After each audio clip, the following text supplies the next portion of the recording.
Yo guys, Punkrat another video. Here we go again with another class-specific propaganda piece, friends. So far, I've covered the Mage, the Warrior, and the Paladin. So for this one, I'm going to be covering the corrupted Cultist class, the Warlock, the Dark Mage, the Shadow Sorcerer, the Curse Caster of Calamity. Damn the alliteration. Mom spaghetti. So you might be asking yourself, but Punkrat, the Dark Mage? Mage? Yeah right, man. Warlocks can't blink. They're total pylons. A damn sentry turret with their feet nailed down to the ground. And that's kinda true. But do you have a succubus at your beck and call? Lord Punkrat, can I suck your chode? Also, but can you do this?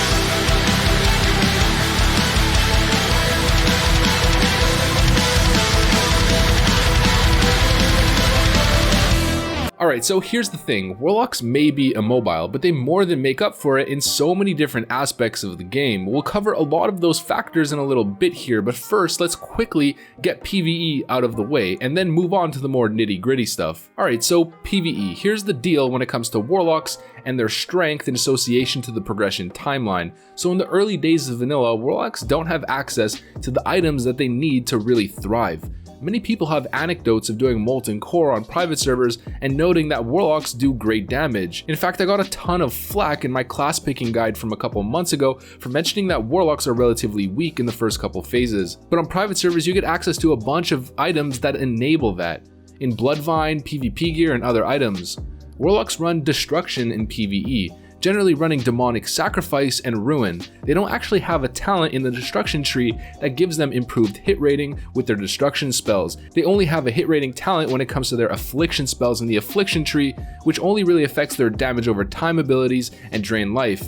This would be an option, but unfortunately it isn't because there's a debuff limit in vanilla. There's 16 debuff limit on bosses, so it's completely unrealistic to run dots. So the spell hit cap for casters is 17%.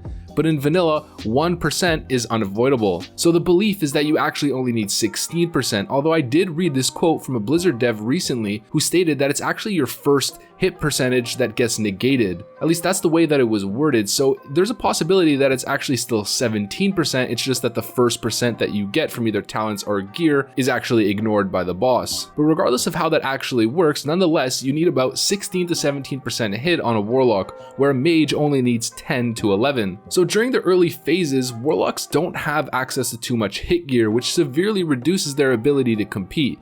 Not to mention, tanks struggle with threat early on, and Warlocks generate a ton of it. But once you start getting into late Blackwing Lair and AQ40, things start to change for the better. Actually, I'd say that even when Zul'Gurub releases, things significantly change for the better when it comes to Warlocks because they get access to Bloodvine, as I stated earlier, which facilitates their ability to get hit cap. Now once you reach this threshold, your character's true potential starts to shine. Warlock damage is all behind pretty much one spell in PvE, it's all behind Shadowbolt and Shadowbolt alone, which deals a big chunk of damage, so missing one Shadowbolt gives you a massive loss in your damage output. But once that issue is rectified, you really get to take full advantage of your character's scalability, and that's really the important word here, the scalability. Warlocks scale really well when it comes to spell power and improved chance to crit specifically, which is exactly the stats that you start pushing for and that you start getting more and more of once you've reached your aforementioned hit cap. So we've got Ruin and Demonic Sacrifice. Ruin increases your critical strike damage bonus by 100%, and Demonic Sacrifice, once you've sacrificed your succubus specifically, grants you 15% increased shadow damage. So all of that added spell power increases your Shadow Bolt by, let's say, X, then increase that X by 15%, giving it a nice strong base, and once it crits, the damage modifier goes to 150% by that 100% factor, resulting in absolutely massive crits especially since on top of that you also have improved Shadow Bolt, which adds another 20% when it's applied on enemy target. I mentioned this in my OP combos video already, but that's why Warlocks in the Burning Crusade are critting for above 10k regularly in that expansion, where no other class is able to pull that off. So you might start off a little bit slow, but things pick up, and by Naxxramas, you're competing at the top of the meter if you're quite well geared. There's also a chance that there's a Shadow Priest in your guild applying Shadow Vulnerability onto the target for an extra 15% on top of the other modifiers that I already mentioned. So you have Demonic Sacrifice at 15, Shadow Vulnerability at 15, and a potential 20% doesn't have 100% uptime in improved Shadow Bolt, for a maxed out increased Shadow Bolt damage of 50% off of the base before the crit modifier. Warlocks hit big, and I mean real big. They're the embodiments of big crits, the Blaster Master, the Blastomasto. So that's really the deal. If you have the heart to execute your succubus 15 times a night, then it's the perfect class for you. If domestic violence is your thing, then easy money, roll a Warlock. Okay, so the next viable PvE spec that you can run is relatively similar. It's called SM Ruin, where you go in the destruction tree up to Ruin once again for the increased critical strike damage, but rather than going in the demonology tree for demonic sacrifice, you actually go for Nightfall and Shadow Mastery in the affliction tree. So with this build you get to keep your pet out, so having an imp to buff blood pack for your group, and Nightfall for blasting out instant cast Shadow Bolts. The Warlocks who get to run this spec in the raid actually have a more interesting rotation, since they're given a debuff slot to use Corruption for Nightfall procs, meaning they have Corruption upkeep as well as reacting to the Nightfall procs to send out the Shadow Bolts. I prefer this one honestly, but they're both really good. You also have pretty decent AoE in Hellfire. You don't have Seed of Corruption just yet, that came in the Burning Crusade, but that may be a good thing for a lot of you guys since you might actually just kill yourselves with Seed of Corruption more than anything else. Hellfire is great though, and going through many of the raid gauntlets like Suppression Room, which is the one that I tend to always default to, a Warlock who just channels Hellfire while the healers are just spam healing him to counteract the self-inflicted damage is the main base strategy in combination with AoE mages as you're making your way through. It's a really nice consistent fire damage spell to all targets in a large radius. But Warlocks aren't solely about damage, they bring unique utility to a raid that no other class can provide. Here's the list. They have health stones, which are basically like a health potion but on a separate cooldown and can be handed out to the entire raid or specific people in need. They have soul stones, which can be applied to healers or again other players in need in order to give them a second lease on life, giving them the ability to resurrect after death. Coming back to the battlefield, they can summon teammates with a ritual of summoning, teleporting noobs who died too many times on trash who need to actually go out and repair, and then summoning them back to the raid when necessary. They have Banish, which is a crowd control ability used on demon targets and elemental targets, very useful in a couple raids, and of course the most important, at least if you're a whiny little mage looking to top the meter, Curse of Elements, which is a debuff applied to the boss which reduces resistances of that target in respect to fire and frost spells, aka a mage's wet dream, and the only reason the mage pretends to like you, or gives you water. Warlocks have one more spell which really sets them apart. It's not utility, which can be used on your teammates per se, but a personal spell. It's Life Tap, which is an on-use, no cooldown spell, so you can just keep spamming it, that does damage to the lock in exchange for replenishing their mana pool for equal amount or relatively equal amount to the health lost.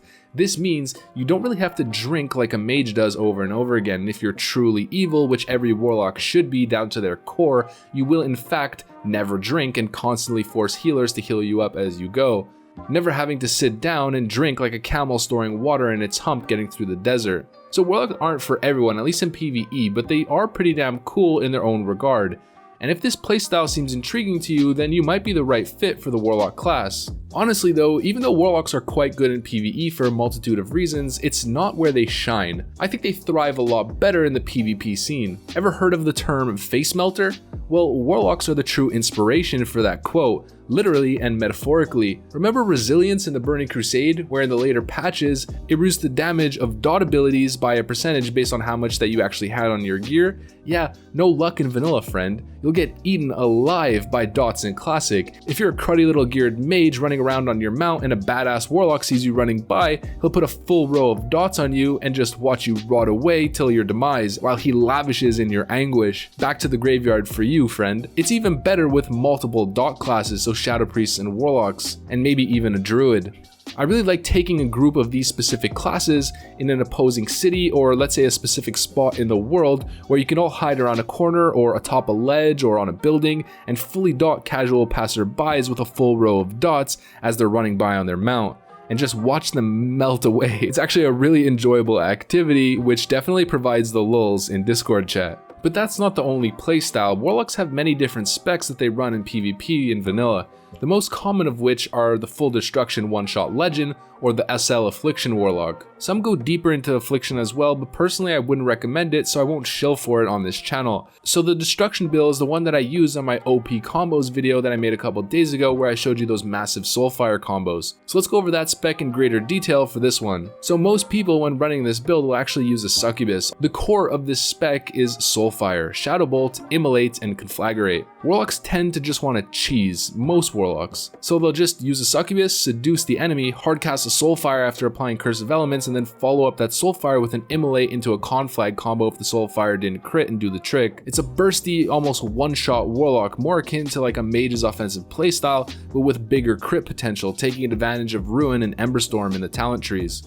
Now for SL Lock, you unfortunately don't have enough talent points to reach Siphon Life in the Affliction tree, so it's not the SL Lock like we see in the Burning Crusade, but nonetheless, it's still quite good. So Soul Link specifically is what we're talking about, SL in the Demonology tree, which makes it so that the damage that you take is split between you and your pet, which makes you considerably tankier than average, especially considering that Warlock gear in general usually comes with a large amount of stamina, at least much more than the Mage gear, and you have talents that actually increase your stamina on top of that as well. So you may not be able to blink, but you are quite tanky based on your health pool, and you get to increase your armor with demonic armor. So the SL spec is a dot spec. You apply full rows of dots on your enemy, fear them, drain life, or Shadowbolt as filler. The best part of course are the Nightfall procs. So Nightfall is a talent in the Affliction tree that can proc off of your Affliction spell damage, giving you an instant cast Shadowbolt trigger. So you could dot enemies and then get instant Shadowbolts to just launch at their face, proccing off of the dot damage. It's a really nice playstyle. Also, one aspect that makes this spec so annoying is that fear actually persists through light ticking damage for the most part. If you fear your enemy and then cast a big combo on them, it'll basically just break the fear immediately. But if you fear them and then stack a whole row of dots on them, they're gonna just be running around taking slow little dot damage for a fairly long time before the fear actually breaks, giving you time to cast, bandage, or maybe even summon a new pet in the meanwhile, which is one of the more annoying things when dealing with a Warlock. Okay, so two little additions that I want to add on here really fast. The first one is Curse of Tongues, which is a curse that you apply to the backline casters, increasing their casting time, so making their casts actually last much longer. This is especially deadly on targets who cannot decurse themselves. And then we have Drain Mana, which is the equivalent to Drain Life, but it just siphons mana rather than health. So on top of the tankiness from your health values in Soul Link, there's more to mention that makes you even harder to kill as a Warlock. The first, of course, being Health Stones. Warlocks also can craft these on demand, meaning they basically always have a health potion ready in the waiting. You may think that you're about to kill the Warlock, you may think that you have more health than the Warlock, but that may not be the case whatsoever. Here comes the Health Stone heal, and you're now a lot more behind than you initially thought. They have Life Drain, of course, which can just be used as they fear you to just suck the life out of you, or maybe they're just tanking you and put like a shield from a trinket or pre-shields them and they just sit there Life Drain tanking you. And this one is probably the most aggravating one, is Voidwalker Sacrifice. So in certain matchups, the Warlock may actually hardcast a Voidwalker out while you're feared if he feels that he needs the shield, or he may use Fel Domination to get a quick Voidwalker out in a panic to save his life, or he might do both. So if you sacrifice your Voidwalker, you gain a massive shield after killing the pet. You can theoretically have a Voidwalker out, sacrifice it and get the shield to fight your opponent, and then quick cast a new Voidwalker using Fel Domination, as I just mentioned, which increases the summoning speed of your Warlock pet casts by a large amount. So it's almost like you can instantly just bring out a new Voidwalker and then shield yourself for a second time, effectively doubling your health pool with 2 shields on demand. And on top of everything I just mentioned, you also have Death Coil, which is an instant bolt that you can shoot towards your enemy, which will send them running in a direction for a short period of time. But the beauty of this spell is that once it actually connects with your target, it actually heals you. So it's another heal on top of the Health Stone and the Life Drain. Warlocks are never really as easy to kill as you might think. They always make it hard for you when played right. Always. So that's the Voidwalker. Now let's cover the Felhunter. We're actually going to skip the Succubus here because there's nothing really interesting going on there. It's just a thought that seduces your enemy. The Felhunter is probably the most beloved Warlock pet there is. at least from Warlocks themselves, and probably the most hated pet from the mage perspective. The felhunter is the anti-mage. I just covered this in my last video, but once again, let's go more in depth on the topic. The idea behind the felhunter is that it's basically an anti-mage pet. It has spell lock, so it can counterspell your ability, lock you out of your specific spell school. In addition to that, it also has insanely high base spell resistances, which can be increased by either tier gear in your set bonuses in tier 1 and tier 2, or there's this talent in the demonology tree which actually increases the spell resistance of your pets by another 60 on top of that. So you can just sick it on the mage, and the mage is just going to struggle to either kill it or even control it with roots and slows, since it's constantly resisting everything or partially resisting the damage from the spells. But the cherry on top is actually the spell that it can use in Devour Magic, which essentially works like a priest dispel magic, but on an 8-second cooldown. It's an offensive and defensive magic dispel, meaning if you're fighting a mage with ice barrier buffed onto himself, you can actually strip it off almost like a purge, like an offensive dispel. And again, it's also a defensive dispel, meaning that if you get sheep, if you get Hammer of Justice stunned, feared, you can actually dispel that off of yourself, negating the magic effect on your character. So that's really the reason why most top warlocks usually opt for this pet more than others, since if you know how to utilize it properly, it probably adds more value in the long term. Although it really depends on what spec you're running. People generally, if they're going conflagrate spec, might use the succubus a bit more, but you can do the same thing with fears. At least that's always been my observation in just, dueling against warlocks, or, being outside of Ironforge and seeing the rank 14 warlocks just on Nostalrius, let's say, they tend to always have a felhunter next to them more often than not. And of course, the felhunter is the classic arena pet throughout all of the expansions because of its versatile utility that it brings to the table. Alright friends, I think that's a pretty decent advert for the warlock class. I think I covered most of the main selling points in a more generalized overview style. If warlock is the right class for you, hopefully this helped you find your spiritual match. They're honestly a great class. You can't really go wrong with picking one, especially in PvP.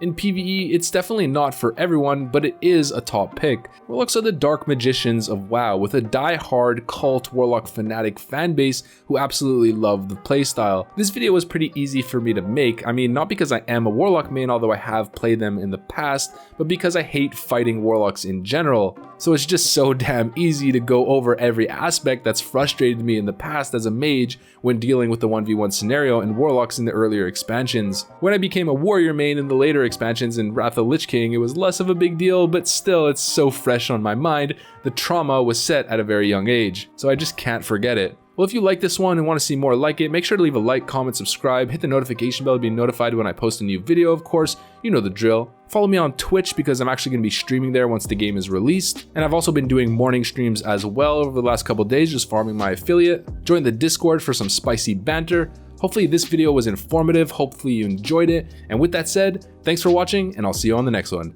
Peace.